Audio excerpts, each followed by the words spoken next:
My mother tapped the crystal champagne flute with a silver spoon, grabbing the microphone with a practiced elegance. The lavish country club ballroom fell silent, the soft hum of the string quartet fading away. She looked right past me, her eyes locking onto my brother Harlan, before beaming at the crowd.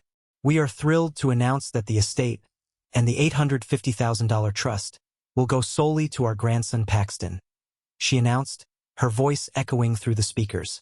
Harlan smirked, taking a slow sip of his drink. Then my father leaned into the mic, chuckling softly like he was sharing an inside joke with 200 people. "Well, it is only right. We need an heir who can actually speak properly, not the defective one." He pointed a casual, cruel finger right at my 12-year-old son, Cale. The room gasped softly, then fell dead silent. Cale's small hands gripped the edge of the white tablecloth, his shoulders sinking as he stared at his plate. The sheer, unadulterated rage that flooded my veins in that moment was blinding. But what they did not know was that the microphone they used to destroy my son was the exact weapon I needed to destroy their fake empire. If you want to know how a single piece of paper ruined a 50-year legacy, keep watching. We need to rewind a bit to understand the magnitude of what happened in that ballroom. My parents, Thaddeus and Rowena, lived for the applause of strangers. To them, family was not a bond of blood or love. It was a PR campaign. Every holiday, every birthday, every Sunday dinner was curated for the perfect photo opportunity to prove they were the elite. I, Declan, never fit into that picture. I was a guy who built commercial properties, working my way up from a dirty hard hat and calloused hands. They hated that. They wanted white collars, golf memberships, and tech startups. Cale, my boy, has an auditory processing disorder and a mild stutter. His brain is brilliant. He can look at a scattered pile of architectural blueprints and instantly see the three-dimensional structure in his head. A gift I could only dream of having. But his brain just takes a few extra seconds to translate sound into meaning. When you speak to him, there is a pause before he answers. In my parents' fast-paced, appearance-obsessed world, a pause was a flaw. A stutter was an embarrassment. Sitting there at table 4, pushed off to the side near the kitchen doors, I watched the people around us. Some looked away in discomfort. Some offered pitying glances. But my brother Harlan, sitting at the head table with his perfectly tailored suit and his spoiled son Paxton, looked triumphant. Paxton actually laughed, a sharp, mean sound that cut through the silence. My dad was still holding the mic, smiling like he had just delivered a witty toast. He expected me to do what I had always done. Shrink, swallow the anger, keep the peace for the sake of the family. I looked down at Cale. His knuckles were white. He was trying so hard not to cry, trying to process the words his grandfather had just blasted across the room. He whispered, "Dad, did he mean me?"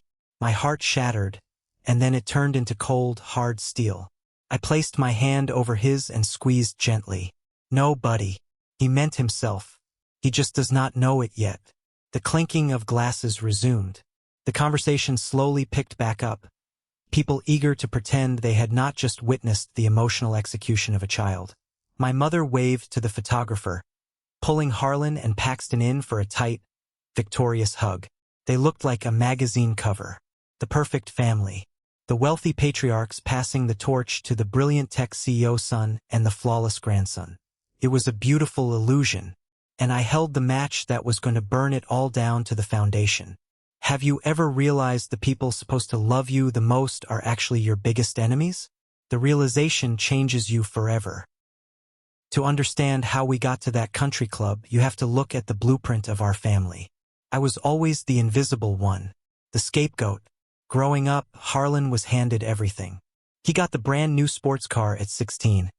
I was told to find a part-time job to buy a bus pass.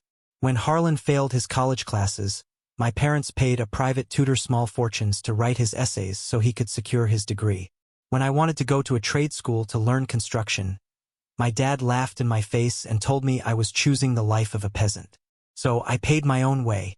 I hauled bricks, mixed concrete, and learned every inch of the business. I built a highly profitable commercial construction company from the dirt up. But I learned early on to keep my wealth hidden. I drove a reliable truck. I wore denim. I lived in a comfortable, modest neighborhood. My parents looked at me and saw failure because I did not wear a Rolex. Harlan, on the other hand, was the chief operating officer of a flashy tech startup. He leased luxury cars, wore custom suits, and talked a big game about venture capital. My parents worshipped the ground his leather shoes walked on. When Cale was born, I thought things might change. Grandparents are supposed to soften, right? But the moment Cale missed his early speech milestones, the chill set in. I remember the exact day I knew where we stood. Cale was 4. We were at my parents' estate, a massive, echoing house filled with fragile antiques. Cale dropped a small wooden toy, and it clattered loudly against the hardwood floor. My mother, Rowena, sighed heavily, rubbing her temples as if the sound caused her physical pain. She looked at me, her eyes filled with cold irritation. "It is just exhausting, Declan," she said, not even lowering her voice. "Harlan's boy is already quoting Shakespeare, and yours can barely process a simple hello. He is defective. You really need to fix him before he ruins the family aesthetic." I remember standing there, holding Cale tight against my chest. I did not scream. I did not throw a vase. I just packed Cale's bag and walked out the front door. For years, I played the game of low contact. I showed up when obligated, kept my head down, and protected Cale from their worst impulses. I took the jabs, the passive-aggressive comments, the blatant favoritism. Every holiday, Paxton received the latest gaming consoles, expensive trips, and loud praise. Cale received socks and a pat on the head. I endured it because I thought that cutting them off entirely would rob Cale of a family. I thought I was being the mature one. But endurance is a dangerous habit. You get so used to carrying the weight that you forget you have the power to drop it. My construction mentor, an old contractor named Silas, used to tell me I built skyscrapers, kid. I know how to wait for the foundation to set. Do not rush the concrete. I treated my family like a bad pour of concrete. I just waited, hoping it would cure. I was wrong. The foundation was rotten from the start. Cale grew into a brilliant, kind, empathetic kid. He struggled with reading out loud, but he could take apart a broken lawnmower and rebuild it perfectly in an hour. He was observant. He noticed how Grandma Rowena wiped her cheek after she kissed him, like she was brushing off dirt. He noticed how Grandpa Thaddeus never asked about his day. And the older Cale got, the more the word defective began to haunt his eyes. I watched my sons start to believe the lie they were feeding him. That is the true tragedy of toxic families. They do not just break your heart, they rewrite your reality. But I was about to rewrite theirs. The true turning point happened exactly 1 year before the anniversary disaster. It was a clear, crisp October morning. For months, I had been quietly funding and overseeing the construction of an inclusive playground in our local district. It was designed specifically for kids with sensory processing issues and physical disabilities. Quiet zones, tactile walls, wheelchair-accessible swings. I poured thousands of dollars into it, funneling the money and the labor through a blind LLC I used for charitable projects. I did not want the praise. I just wanted Cale to have a place where he did not have to explain himself. The city organized a ribbon-cutting ceremony. Against my better judgment, I invited the family. I thought, for once, they could see something positive, something related to Cale's world. I should have known better. We arrived at the park, and my stomach dropped. Banners were plastered everywhere. The local news crew was setting up. And right in the center of it all was Harlan, standing next to a massive sign that read, "Sponsored by Harlan Tech Innovations." I pulled Harlan aside behind the newly built slide. "What is this?" I demanded. "My crew built this. My money funded it." Harlan just adjusted his expensive silk tie and smirked. "Relax, Declan. The mayor is a friend of mine. He needed a recognizable corporate sponsor for the press release, not some nameless shell company. I am giving this little charity project some real visibility. You are welcome." He had literally bought the credit for my work with a few phone calls to his political buddies, slapping his failing company's logo over a project meant for kids like Cale. Before I could tear the sign down, the ceremony started. The mayor called Harlan up to the podium. My parents were in the front row, clapping so hard I thought their hands would bleed. Then came the moment for the ribbon cutting. The mayor asked for some of the local children to come forward. Cale, who loved the tactile wall we had designed together, stepped up, holding a small pair of plastic scissors. He was smiling, genuinely happy. My father, Thaddeus, stepped right into Cale's path. He put a heavy hand on Cale's shoulder and physically pushed him aside. "Not now, Cale," he hissed softly, but loud enough for me to hear. "Let Paxton do it. This is for the cameras." He pulled Paxton forward, handing the golden scissors to Harlan's son. Cale stumbled backward, dropping his plastic scissors in the mulch. He looked at me, his eyes wide and full of confusion. I scooped him up immediately, carrying him away from the flashing cameras and the cheering crowd. Why did I not expose them right there? Why did I not march up to the microphone and tell the news crew that Harlan was a fraud? Because in the world of construction, you do not tear down a load-bearing wall until you have the support beams in place. What Harlan did not know, what my parents did not know, was that my main contracting firm had just secretly acquired the master maintenance and repair contract for the high-rise building where Harlan's startup leased its office space. I knew his business was bleeding money. I had seen the unpaid invoices. I knew he was 2 months behind on rent. They thought I was just the guy holding the hammer. They did not realize I owned the nails. But the real betrayal, the one that set the trap, was yet to come. The only person in our family who ever saw through the polished, venomous facade of Thaddeus and Rowena was my grandmother, Althea. She was my mother's mother, but they could not have been more different. Althea was sharp, wealthy from her late husband's steel business, and possessed a bullshit detector that was legendary. She lived in the west wing of the massive estate, largely keeping to herself, watching the circus from afar. Althea loved Cale. She never rushed him when he spoke. She would sit with him in the garden for hours, letting him build intricate towers out of river stones, praising his mind. She saw the way Thaddeus and Rowena treated us. She saw the sneers, the exclusions. 3 months after the playground incident, Grandma Althea passed away quietly in her sleep. The funeral was a theatrical production starring my parents. Rowena wore a black veil that belonged in a movie, dabbing her dry eyes for the cameras. Harlan gave a eulogy about how Althea had inspired his entrepreneurial spirit. It made me sick to my stomach. 2 days after they lowered her into the ground, I received a phone call from a man named Merrick. He was the senior partner at a prestigious downtown law firm, handling Althea's estate. He asked to meet me privately. No parents, no Harlan. Just me. I sat in his mahogany-paneled office, the city skyline stretching out behind him. Merrick slid a thick leather-bound folder across the desk.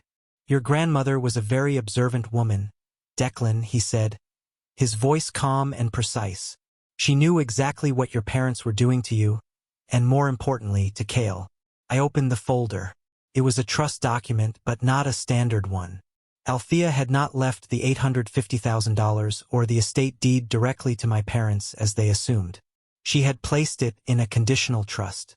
They were merely the trustees, allowed to live in the house and use the interest, but they did not own it. Merrick leaned forward, tapping a specific clause highlighted in the paperwork. The disinheritance trigger. Your grandmother wanted to ensure that her wealth was never used as a weapon against her favorite great-grandson. This clause is ironclad. If Thaddeus or Rowena ever engage in public discrimination, defamation, or attempt to disinherit either of the grandchildren explicitly via written document, audio recording, or public declaration, they instantly forfeit all rights to the trust. I stared at the paper, my heart pounding against my ribs. "What does that mean?" I asked, my voice barely above a whisper. "It means," Merrick said, a small, dangerous smile touching his lips, "if they ever try to publicly humiliate Cale or cut him out of the family legacy on the record, the trust dissolves their position immediately. The estate and the funds bypass them entirely and are divided directly to the victims of their behavior. In this case, Cale." I felt a chill run down my spine. Althea had reached beyond the grave to hand me a loaded gun. But Merrick gave me a strict warning. "You cannot bait them, Declan. You cannot trick them into saying it. They have to do it of their own free will, arrogantly and on the record. Until then, you say nothing. Have you ever had a family member try to rewrite a will behind someone's back? Let me know in the comments, because what my parents tried to do next is illegal in about 50 states. Make sure to hit subscribe if you are enjoying the justice so far. The trap was set by Althea, but I needed to wait for my parents to step into it. I did not have to wait long. A few weeks before their grand 50-year anniversary gala, they crossed a line so dark, it extinguished whatever tiny flicker of love I had left for them. Cale attended a specialized therapy clinic twice a week to help with his auditory processing and speech strategies. It was his safe space. One Tuesday afternoon, my phone rang. It was the clinic director. Her voice was tight with panic. "Declan, you need to get down here right now. Your parents are in the lobby demanding Cale's full medical and psychological files." I dropped my hard hat, grabbed my keys, and sprinted to my truck. I called Silas, my mentor and giant of a man who loved Cale like his own grandson, and told him to meet me there. I threw open the glass doors of the clinic to find Thaddeus and Rowena standing at the reception desk. Aunt Zinnia, the family's resident gossip and chief flying monkey, was hovering behind them like a vulture. They had a stack of legal-looking papers on the counter. "What the hell are you doing?" I barked, my voice echoing in the quiet waiting room. Rowena turned, trying to slap on her fake, aristocratic smile. "Declan, darling, do not make a scene. We are just handling some family business." I stepped between them and the terrified receptionist. I looked down at the papers. They were drafted petitions for medical proxy. They were trying to gather Cale's therapy notes, his diagnostic paperwork, everything. "Why?" I demanded, stepping closer to my father. Thaddeus straightened his suit jacket, looking at me with utter disdain. "We are securing the family's future, Declan. Harlan's company is going public soon. We are setting up the legacy trust. We need documentation to prove Cale is legally incompetent. A defective mind cannot manage wealth. We are just protecting the assets from his condition." The room started spinning. They were not just insulting my son. They were trying to build a legal case to strip him of his autonomy, to paint him as mentally unfit so they could legally funnel every penny of family money directly to Harlan and Paxton. And Aunt Zinnia had tipped them off to the clinic's location. Silas walked in right at that moment, crossing his massive arms over his chest. "Is there a problem here, Declan?" he rumbled, glaring at Thaddeus. My father sneered at Silas, then looked back at me. "You are a fool, Declan. Hanging around laborers raising a broken kid. We are doing you a favor. Sign the papers, let us handle the trust, and we will make sure he has a modest allowance." I leaned in so close to my father I could smell the expensive scotch on his breath. "You will never see my son's medical files. You will never have legal guardianship over him. And if you ever come within 100 feet of this clinic again, I will have you arrested for trespassing. Get out." Rowena scoffed. "You are making a huge mistake. You are isolating yourself from the only people who matter." They stormed out, Zinnia scuttling nervously behind them. I stood there, my hands shaking with a fury I had never known. They were trying to erase my son legally. They wanted him declared incompetent. The endurance was over. The concrete was poured, set, and hardened. It was time to swing the wrecking ball. 3 days later, the invitation arrived in my mailbox. Heavy cream cardstock, embossed with ridiculous gold lettering. The 50th anniversary celebration of Thaddeus and Rowena. A legacy of love and success. It made me want to vomit.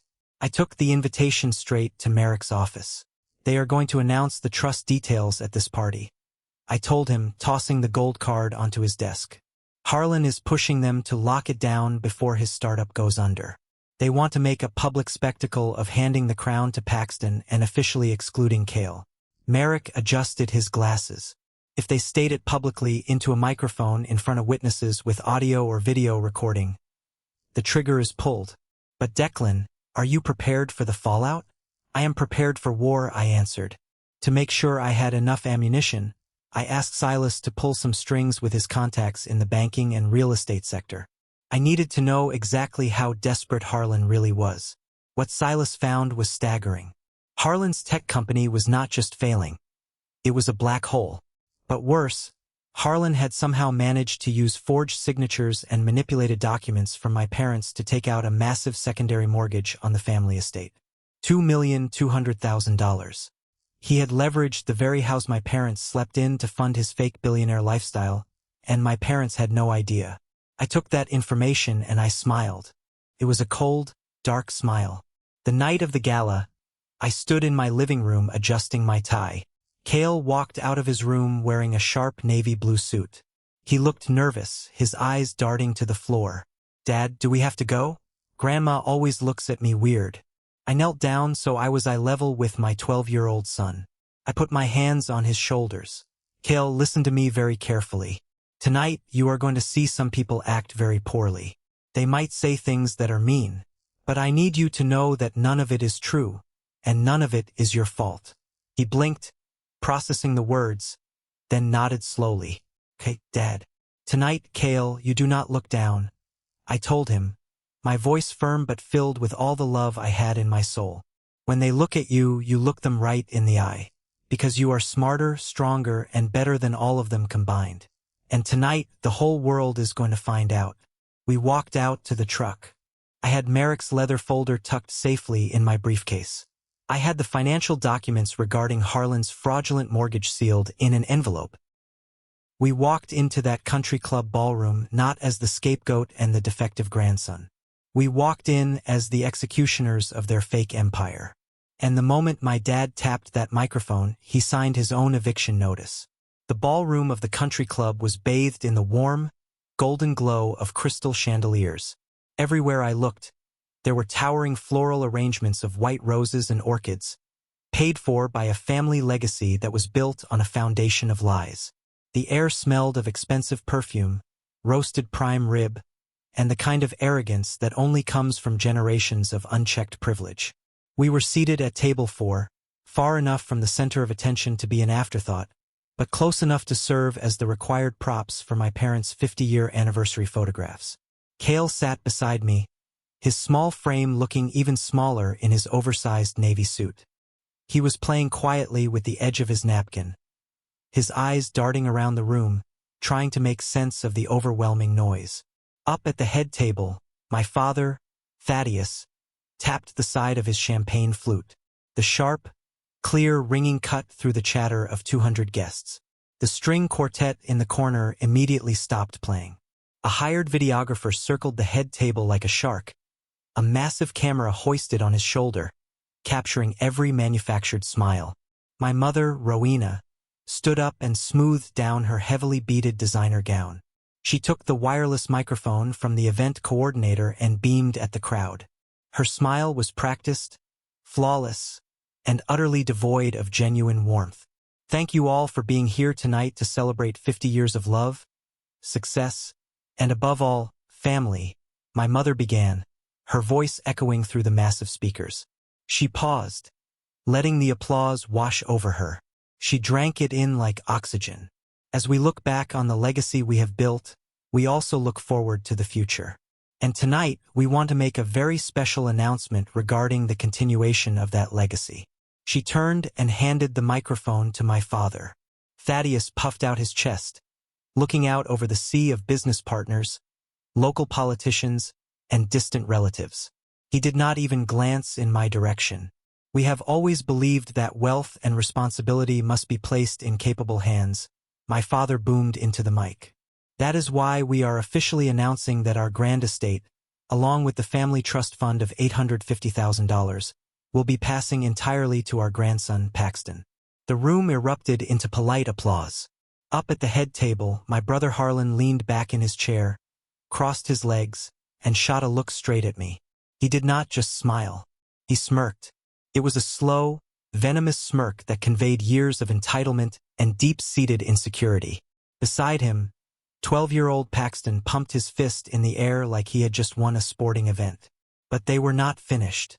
The applause died down, and my mother leaned into the microphone still held by my father. She let out a small, theatrical sigh, her voice dropping to a tone of fake pity. We know this decision might seem sudden to some, but we must protect the family assets. Some bloodlines are strong, she said, her eyes finally finding our table, locking onto my son. And some are just defective. The word hung in the air like a cloud of toxic smoke. Defective. She had said it into a live microphone, recorded by professional cameras in front of 200 people. I looked down at Cale. Because of his auditory processing disorder, the words took a few agonizing seconds to reach him, to unravel in his brilliant mind. I watched the exact moment the realization hit him. His eyes widened. The color drained from his cheeks. His lower lip began to tremble, and he looked down at his lap, his shoulders hunching forward as if he was trying to fold himself into a tiny, invisible box. The sound of a few uncomfortable coughs rippled through the crowd. Someone at the table next to us whispered something behind their hand. They thought I would break. They thought I would grab my son and run out of the side door in tears, cementing my role as the weak, failed son. They thought the microphone gave them invincibility. They had no idea that Grandma Althea had loaded a gun, handed it to me, and they had just willingly pulled the trigger themselves. I did not cry. I did not yell. I did not flip the table or cause a physical scene. I just took a deep, steadying breath, feeling the cool air fill my lungs. The anger inside me had burned so hot that it had turned into something entirely different. Turned into absolute, ice-cold clarity. I unbuttoned my suit jacket, pushed my chair back, and stood up. The scrape of my chair against the hardwood floor was loud enough to turn a few heads. I placed a gentle hand on Cale's shoulder, giving it a firm squeeze to let him know I was right there. Then I began to walk. I walked slowly, deliberately, weaving through the maze of tables covered in white silk and crystal. As I moved closer to the head table, the murmurs in the room began to die down. The videographer instinctively swiveled his camera toward me, sensing the shift in the atmosphere. My father's arrogant smile faltered slightly as I approached. He lowered the microphone, leaning forward. "Declan, sit down," he hissed, his voice low and threatening. "Do not embarrass yourself." My mother's eyes widened, her manicured hand flying to her chest. "Sweetheart, the bar is open. Why do not you go get a drink?" she offered, her voice tight with panic. I ignored them both. I stopped right in front of the head table, the physical distance between us feeling like a massive canyon. I reached inside my breast pocket and pulled out the thick, leather-bound folder that Merrick the lawyer had given me. I held it up for a moment, letting the heavy, expensive material catch the light. I did not need a microphone to make my voice carry. Years of shouting over heavy machinery on construction sites had given me a voice that could cut through concrete. "My son is not defective," I said, my voice echoing off the high ceilings. The room went so quiet you could hear the ice melting in the water glasses. "He is brilliant. He is kind. And as of 30 seconds ago, he is the new owner of your estate." My father let out a harsh, barking laugh, though his eyes looked frantic. "Have you lost your mind? You have no money, Declan. You build strip malls. Get out of here before I call security." I slowly opened the leather folder and pulled out the heavy parchment paper stamped with the official seal of the state. "I am holding the legal documentation for Grandma Althea's conditional trust," I announced, projecting my voice so the guests in the very back row could hear every single syllable. "The trust that owns the house you live in.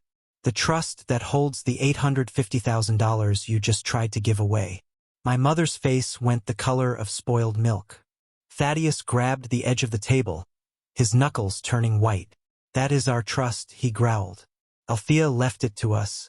"No, she did not," I corrected him, keeping my tone deadly calm and steady. "She made you trustees, and she included an ironclad disinheritance trigger.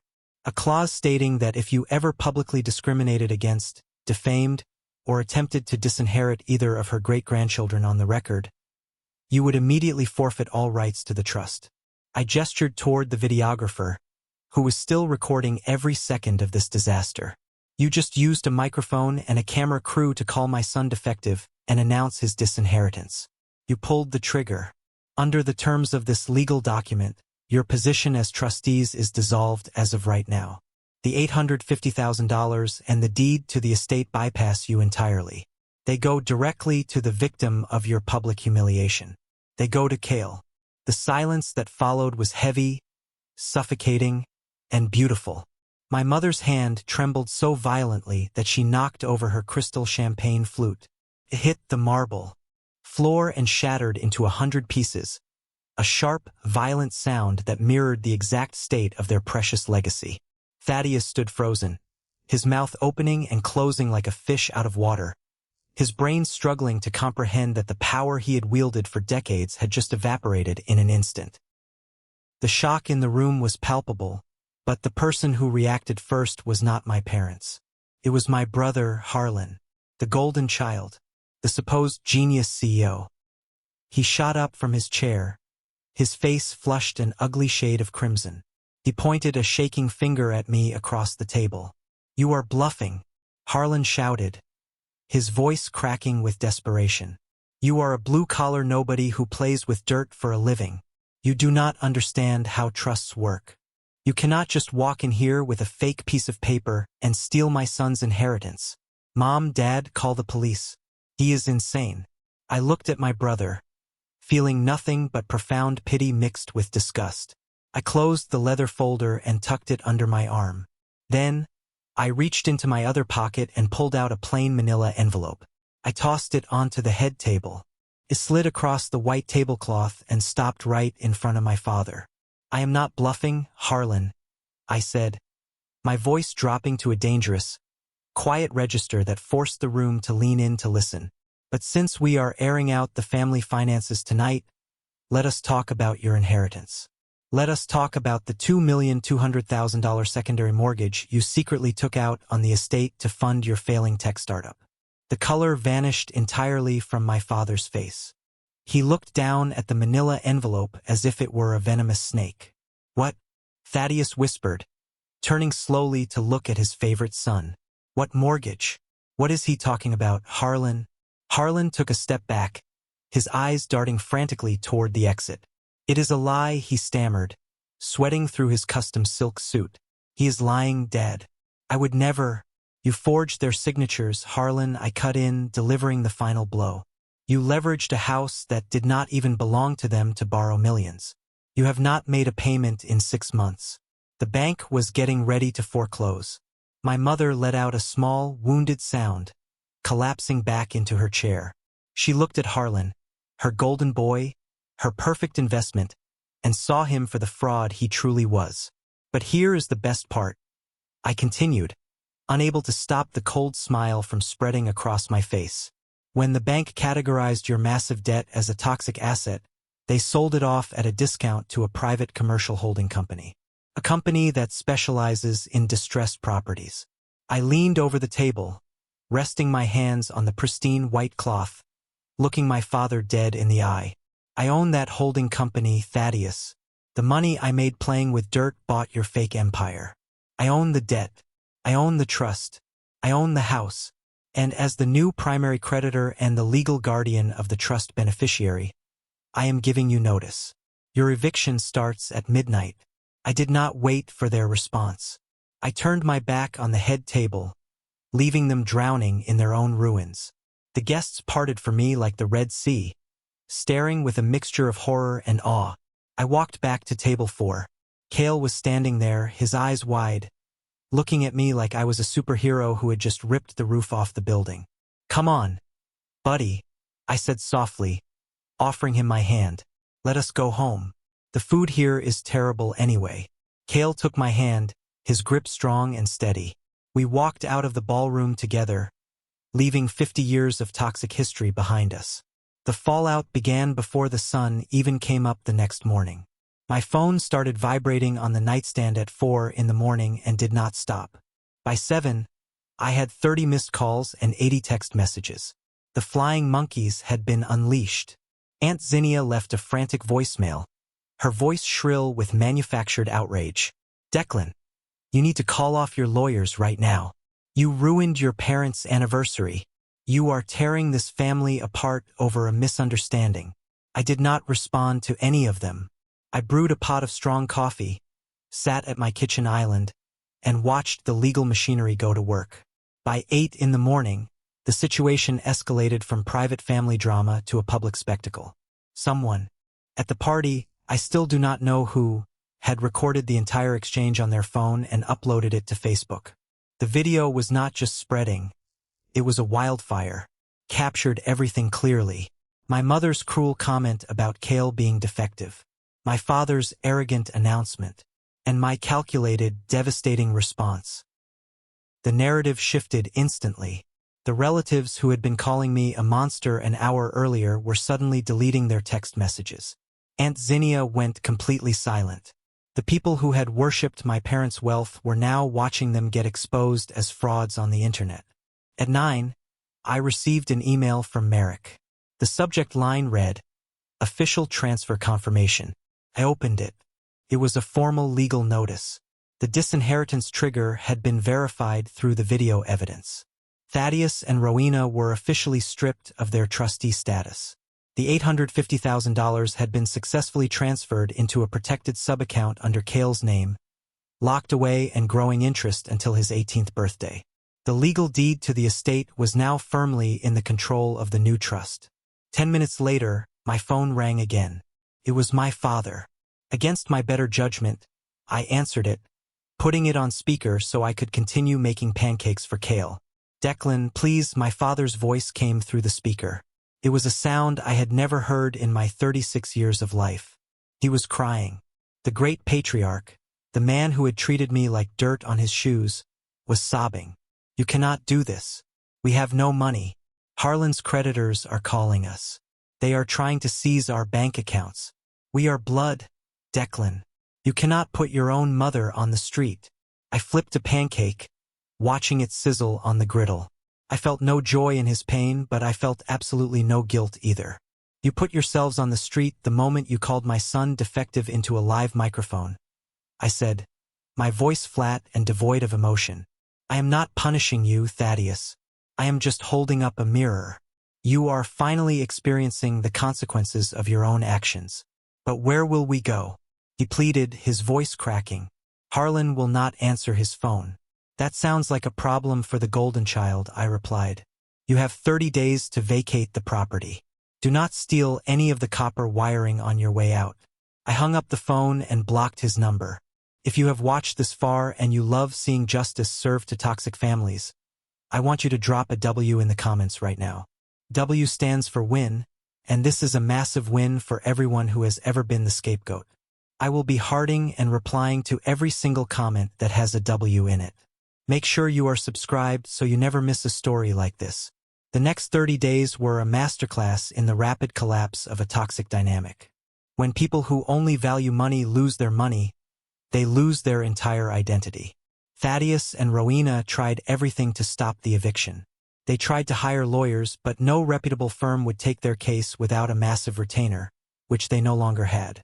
The video of their behavior at the gala had gone viral in local social circles, turning them into pariahs. But the true poetic justice came from the son they had worshipped. As the financial reality of Harlan's fraudulent mortgage crashed down, the authorities started asking questions. Harlan realized that the holding company that bought his debt was not going to negotiate. He was facing federal charges for wire fraud and forging signatures. So what did the golden child do? He ran. 2 weeks before my parents' eviction date, Harlan drained whatever liquid cash he had left in his failing startup, packed a bag, and fled the country. He abandoned his company, his debts, and worst of all, he abandoned the parents who had ruined their lives to protect him. He left Paxton with his ex-wife, who immediately filed for full custody and a restraining order against my parents, blaming them for Harlan's criminal behavior. On the 30th day, I parked my truck across the street from the massive iron gates of the estate. I sat in the driver's seat, sipping a lukewarm coffee, and watched the final act of their tragic play. There were no moving trucks hired by luxury logistics companies, just a rusted rental van. Thaddeus, looking 10 years older and completely broken, was carrying cardboard boxes out the front door. Rowena was trailing behind him, wearing sweatpants, her hair unkempt, weeping as she loaded a few cheap lamps into the back of the van. They had lost the estate. They had lost the $850,000. They had lost their country club memberships, their friends, and their favorite son.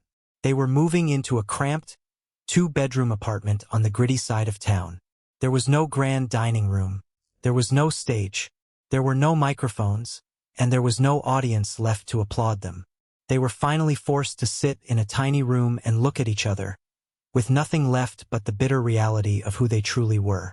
I rolled down my window, letting the cool breeze hit my face. I watched them drive away, the van sputtering down the street. I put the truck in drive and headed home to my son. Years have passed since the night of the anniversary gala. The dust has settled, and the silence from that side of the family has been the greatest gift I could ever ask for. Cale is now 15 years old, and he has grown into an incredible young man. His auditory processing disorder is still a part of him, but it does not define him, and it certainly does not hold him back. With the financial security of the trust fund locked safely away for his future, I was able to invest more time into his passions. It turns out, that brain that takes a few extra seconds to process spoken words is a genius at processing computer languages. Cale taught himself how to write complex code. He designs architectural software programs that map out structural stress points, combining my world of construction with his brilliant digital mind. He is thriving, confident, and deeply loved. As for the estate, I did not sell it, and I certainly did not move into it. Walking those halls would have felt like living inside a ghost story. Instead, I used my construction company to gut the interior. We tore down the walls of the grand ballroom where Cale was humiliated. We ripped up the marble floors. We repurposed the entire property and turned it into a state-of-the-art support and therapy center for children with auditory and speech disorders. Where my parents once hosted fake, pretentious parties, there are now specialized educators, speech therapists, and safe, quiet spaces for kids to learn at their own pace. I learned a very profound lesson through all of this. Real power does not come from a microphone, a tailored suit, or a trust fund. Real power comes from knowing who you are, doing the hard work in the shadows, and having the courage to protect the people you love when the time comes. My parents built their entire lives on a rotten foundation of appearances.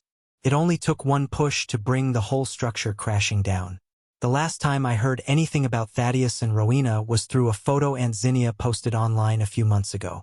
It was a picture of them sitting in their small apartment. They looked incredibly old, tired, and profoundly lonely. They have no contact with Harlan, who is still hiding overseas. They have no contact with Paxton.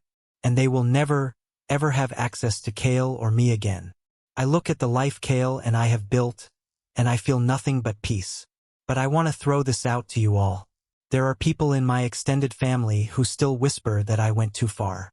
They say that leaving my elderly parents in a cheap apartment with nothing is a cruel way to treat blood relatives. Regardless of what they said on that microphone. They argue that family is family, and I should have shown them mercy. So, Reddit, did I go too far by taking everything they had, or did they get exactly what they deserved for trying to publicly erase a 12-year-old kid? Let me know your verdict down in the comments. Thank you so much for watching. If you haven't already, please hit that subscribe button, give this video a like, and turn on notifications for more stories where the villains write their own tragic endings. See you next time.